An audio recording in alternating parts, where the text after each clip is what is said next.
Section 139 of the Income Tax Act of 1961 made the filing of income tax returns mandatory for individuals who earn money from any source.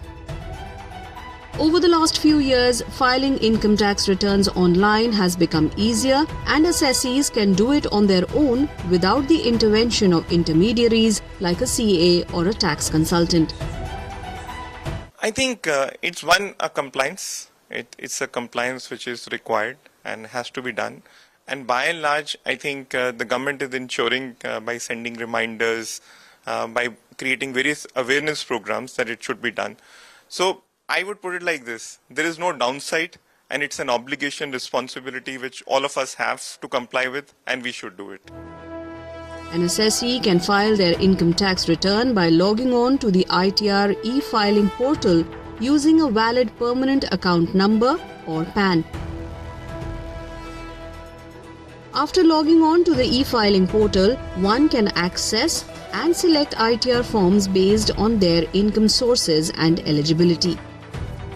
ITR 1 is for salaried individuals with income from salary, house property and other sources covered under Form 16.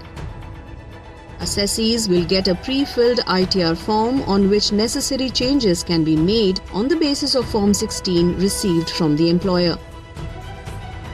Experts suggest it is important to ensure the accuracy and completeness of the data before pressing the submit button at the bottom of the ITR form.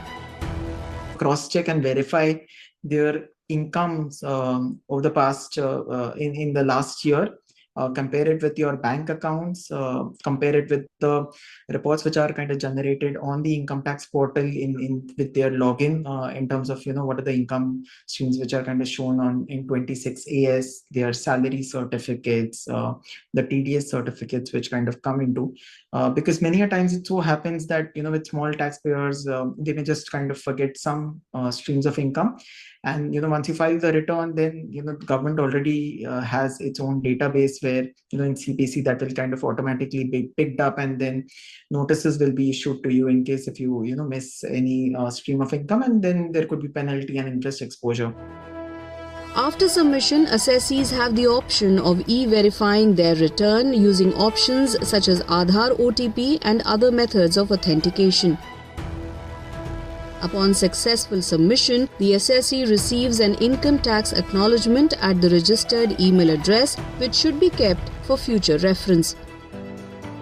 This year, July 31st is the last date for filing the return, so assessees should do their filing in advance to avoid last-minute rush.